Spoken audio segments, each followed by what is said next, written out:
오늘 모건 스탠리가 기술주들 중에서 암홀딩스를 새로운 최우선 추천 종목으로 선정을 했습니다.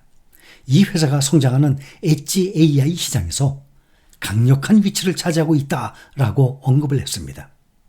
아이폰 16 출시와 A18 프로세서에 암홀딩스의 V9 아키텍처가 포함된 이후 모건 스탠리 애널리스트들은 모바일이 초기 상승세를 주도하고 인프라 및 자동차 부문이 그 뒤를 잇는 핵심 플레이어로 암홀딩스를 보고 있습니다. 이 투자은행은 암홀딩스는 떠오르는 엣지 AI 기회에서 여전히 가장 선호되는 업체다라고 언급을 했습니다. V9 코어의 사용 증가와 맞춤형 실리콘 작업으로서의 전환이 모바일 성장의 특징이 될 것으로 예상합니다.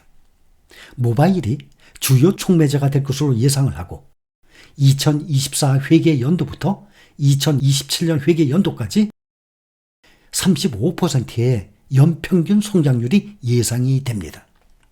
암홀딩스 기반 A18 프로세서를 사용하는 애플의 아이폰 16 출시는 해당 회사에게 큰 기회로 여겨지고 특히 애플의 AI 기능 출시로 인해서 2026 회계연도에 아이폰 출하량이 2억 3천만에서 2억 6천만 대까지 증가할 것으로 예상되고 있습니다.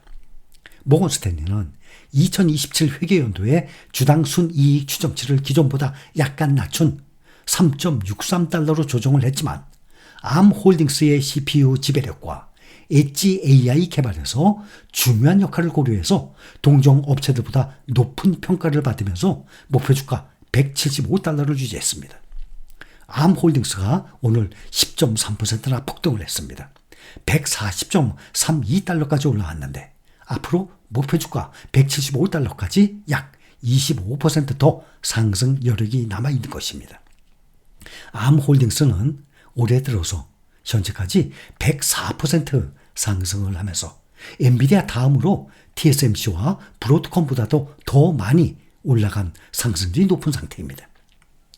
9월 들어서 8월부터 시작해서 다시 조정을 받는 듯하던 미국 기술주들이 오늘 다시 큰 폭으로 상승을 한 가운데 S&P 500 지수가 AI 호황에 힘입어서 올해 말까지 6천까지 상승할 것이라는 전망이 제기됐습니다.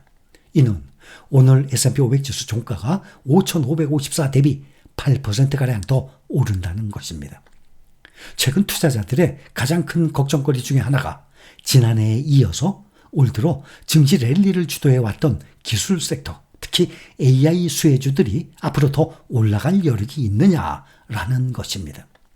특히 AI 대장주인 엔비디아가 지난달 말 실적을 발표한 후 주가가 급락세를 타니까 AI 버블이 꺼지는 것이 아니냐라는 우려까지 나오면서 기술주는 상승 동력을 잃어버리는 듯한 모습이었습니다.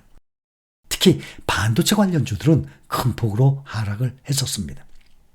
하지만 캐피탈 이코노믹스의 수석 시장 이코노미스트인 존 히긴스는 AI 수혜주가 상승 모멘텀을 잃을 것으로 예상하지 않고 오히려 올해 말까지 S&P 500 지수가 500포인트 가까이 더 오를 것으로 전망한다고 밝혔습니다.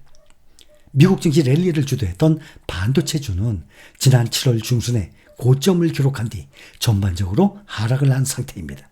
S&P 500 지수가 현재 고점 대비 2% 하락한 상태입니다. 그런데 필라델피아 반도체 지수는 고점 대비 17%나 하락한 상태입니다.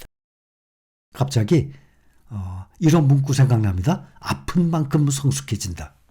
그런 말 있죠. 아픈 만큼 성숙해진다. 대부분의 주식 투자자들은 약세장을 두려워하고 싫어합니다. 대부분 그래요. 약세장 싫어해요. 강세장만 있길 원하죠. 그러나 약세장이 한 번씩 오기 때문에 투자 수익률이 높아지는 거예요. 인정하시죠? 지금은 인정할 겁니다. 다들. 그때도 그런 말씀 드렸어요. 2022년도에도. 이런 약세장이 있기 때문에 이렇게 한 번씩 뚝뚝 떨어지기 때문에 나중에 투자 수익률이 좋아지는 거다.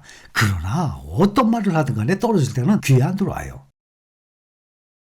근데 지금은 보니까 2022년도 그렇게 뚝뚝 떨어졌으니까 작년에 23년도에 수익률이 그렇게 높았던 것 아닙니까? 투자자는 그때를 놓치면 안 되는 것인데 대부분의 사람들이 멀리 도망가 버립니다. 저는 이런 마인드로 주식 투자를 한다는 것이 참 안타까운 거예요. 주식 투자자들은 약세장을 통해서 발전을 하는 겁니다. 약세장을 경험한 횟수가 많은 투자자일수록 발전을 하고 정신력 어떻게 되겠어요? 강해지죠. 강세장이 언제까지 갈 것이고 약세장이 언제 올 것인지 이 세상 사람들 아무도 모릅니다. 영원히 모릅니다. 주식시장의 미래 예측은 영원히 불가능합니다. 일부 어떤 사람들은 이런 사람들도 있어요. 몇 번 말씀드렸습니다. 사고 파는 그 시점을 딱딱 알려주기를 원합니다. 세상에 그런 사람 없어요. 그런데 그걸 원하는 사람들이 있어요. 만약에 오늘 파세요 하고 해서 팔았어요. 내일 오르면 어떡합니까? 오늘 사세요 했는데 폭락했어요. 어떡할 겁니까? 그것은 당장 하루 앞을 내다볼 수가 없는 상황이에요. 큰 틀에서 말씀을 드리는 겁니다. 사고 파는 그 시점은 각자 개인의 영역이에요. 본인이 판단하는 것입니다. 생각하는 대로 된다라는 말이 있습니다. 너무 늦었다? 라고 생각한다면 이미 늦은 겁니다. 더군다나 현재 힐링가족 여러분들이 나이가 20, 30대가 아니에요. 젊은 분들 40대 아니면 5, 60대, 70대도 계십니다. 너무 늦었다라고 생각한다면 이미 늦은 겁니다. 생각하는 대로 됩니다. 그게 인생입니다. 그러나 지금이 내 인생에서 가장 빠른 때다라고 생각한다면 그것이 맞아요. 우리는 그래서 지금 실행에 행동에 옮기는 겁니다. 사람들이 대부분 생각만 하고 행동에 옮기질 못해요. 우리는 이미 행동으로 옮긴 사람들입니다. 지금 우리는 노후 생활비를 만들기 위해서, 노후 대비를 위해서, 경제적 자유를 위해서, 성공적인 인생을 살기 위해서 지금 머리를 맞대고 있습니다. 우리는 모두 나고자 없이 성공을 하기 위해서 모인 공간입니다. 저 또한 경제적, 금전적, 정말 맨 밑바닥에서 과거로부터 지금까지 이 험한 세상에서 인생을 달려온 이 경험을 바탕으로 여러분들과 지금 함께하고 있는 것입니다. 우리가 주식시장에서 자주 들어요. 흔한 말이에요. 주식시장에서는 공포가 곧 기회다. 그렇죠? 위기 때를 말하는 겁니다. 주식시장에서는 하락한 만큼 수익을 얻습니다. 제가 이걸 참 많이 말씀드렸어요. 하락을 안 하면 결국에 수익이 별로 크질 않아요. 그런데 한 번씩 뚝뚝 크게 떨어져 주면 그만큼 떨어진 만큼 수익을 얻게 됩니다.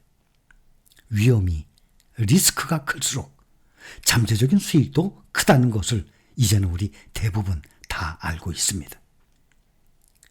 지금은 이 둘 중에 하나를 선택할 기로에 서 있습니다. 만약 위험을 감수하지 않기로 한다면 어떤 방법이 있습니까?